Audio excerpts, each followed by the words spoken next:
Alright, guys, so I'm on the distro watch, and Debian released number 13, Trixie, and blah, blah, blah, blah, blah. I wanted to go take a look at their website and see what they say on their website.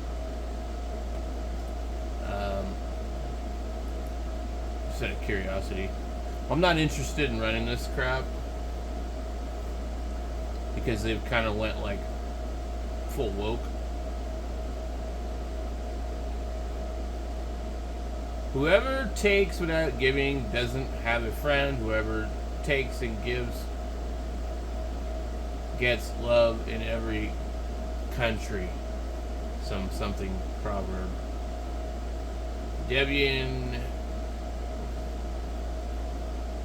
Conference 25.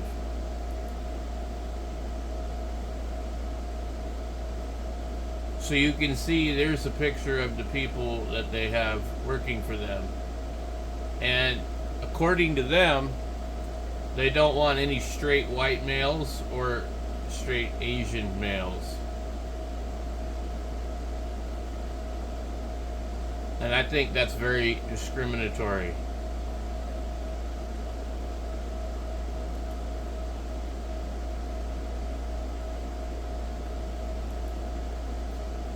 So just because somebody's white and straight or Asian and straight,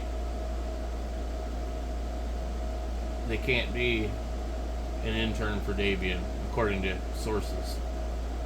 So, well, I wanted to see where their mission statement was. Our philosophy.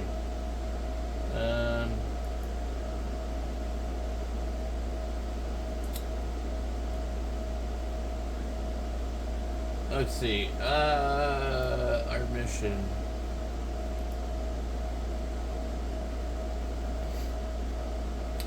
The Debian project is an association of individuals sharing a common goal. We want to create a free operating system for everyone. Now, when we use the word free, we are not talking about money. Instead, we're referring to software freedom. Maybe you're wondering why so many people choose to spend lots of hours of their own time writing software. Blah, blah, blah, blah.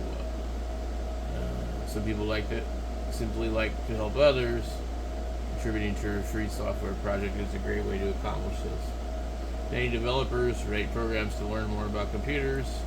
Anyway, although we believe in free software, we respect that people sometimes have to install non-free software in the machines, whether you want to or not. We have decided to support these users whenever possible. There is a growing number of packages which install non-free software on Debian.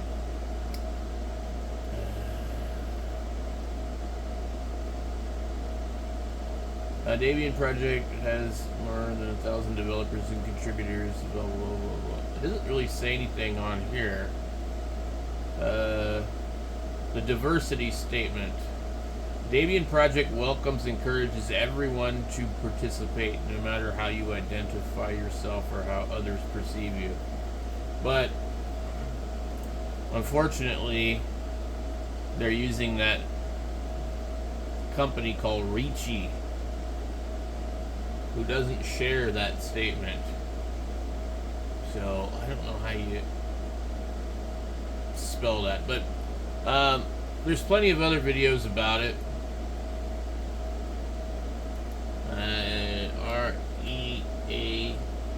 REACHIE, maybe.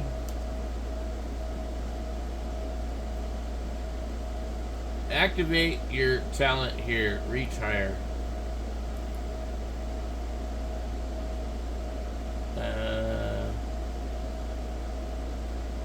I don't think that's it.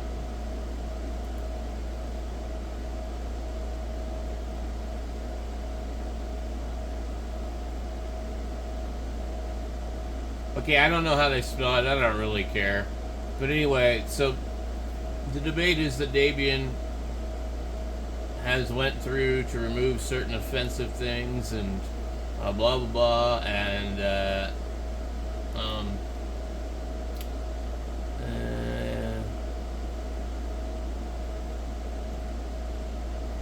in and they're working with a company that's discriminating.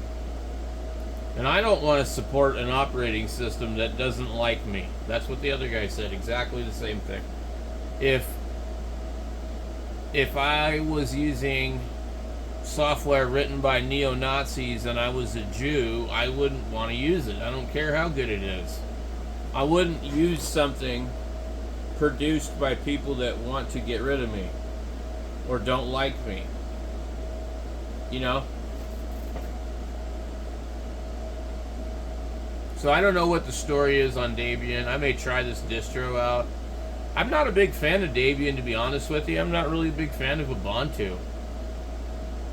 I mean, like, with all the, like, bloat and everything, I'd rather just use Windows. I don't have to worry about whether or not stuff works right. I don't have to worry about having to learn crazy stuff. I don't have to worry about busting out the terminal. Okay, we've got a couple of different other distros that have popped up. Tails and builds of Debian-based live disk, which focuses on online anonymity. And these anonymity ones, I'm sorry. You need to just assume everything that you do on the internet is public. I mean, I don't think you can really be anonymous on the internet. You want to be anonymous, unplug your computer from the internet. And then you'll be anonymous. And the biggest thing I think it's a problem nowadays is computers, they absolutely rely on the internet to function. But like, how about having a nice computer that can do all kinds of crazy things without the internet? Like, a lot of the things I do don't require the internet. If I want to do 3D printing, all I need is the software to do the slicer, as long as I'm the one designing the files. If I'm designing the files on a program on my computer and creating STL files and then slicing it and then sending it to the 3D printer, there's no internet involved. I don't need the internet. If I'm playing music on my computer or something like that, I don't need the internet. I have physical copies of my music. If I want to watch a Blu-ray or a DVD, I can pop it in the thing and play it. I've got physical copies. If I want to do digital modes on my ham radio, I don't need the internet. I've done it for years with no internet, and I've done FT8 for years without any internet, without having to really screw around with the internet to adjust the time clock. So, I mean, there's lots of things that I do that I don't actually need the internet to do.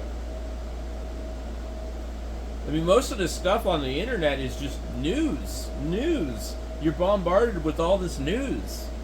It's all crap. So, I don't know, man. I think that people need to rely upon the internet a lot less for what they do. Because all they have to do is shut it off and you're going, oh God, what am I going to do? Look, own your own music, own your own movies, and you don't need the damn internet. Do you really need to know what the hell is going on in the news? Turn your TV on. Put a wire antenna on the roof. You would be amazed at the over-the-air TV stations you can pick up. And if that's not good enough, get an old satellite dish and buy a box and figure out how to get free satellite, because it's out there, guys. You don't need the internet. We don't need it. Do you really need to fire off a message to, the same person that you live with in the house? Share a stupid video on YouTube or whatever? Is that necessary? I mean, like, I grew up without the internet. I didn't, it was like everything that we were interested in. It was going out and doing things and having fun. skateboarding, riding bikes, fishing, and then cars and fixing things. And you know, we didn't need phones and things like that. We didn't need pagers and instant messages and tweets and post pictures of ourselves online doing this and doing that, you know? It wasn't important. And everybody got by just fine. In fact, our quality of life back in the 80s and 90s was far better than it is today. Now, everybody is a mass shooter, suicidal, you know, all these different things. I can't say half of this crap on here and get yourself in trouble, but yeah, and that's the other thing. What do you need the internet for? They censor everything you say. You have no freedom. They monitor everything you do. They target ads at you. They do this, they do that. They sell your information. You know? Anyway, I think people should get back into using computers for what they were originally designed for, which was not to browse the damn internet. And they certainly weren't designed to do AI. I mean, all AI is a bunch of computers networked together to use the combined computing power. And eventually, I guess, as the technology evolves, AI, you can already do AI on your own computer right now. You don't need to, you know, it's just, it's not even really artificial intelligence when you break it down. It's just like software that runs, that scours the internet for things and can puzzle things together. That's really not artificial intelligence. It's advanced computing. I don't know why they call it artificial intelligence. It's like some scare tactic crap. I mean, it's adaptive, and so therefore it can run away.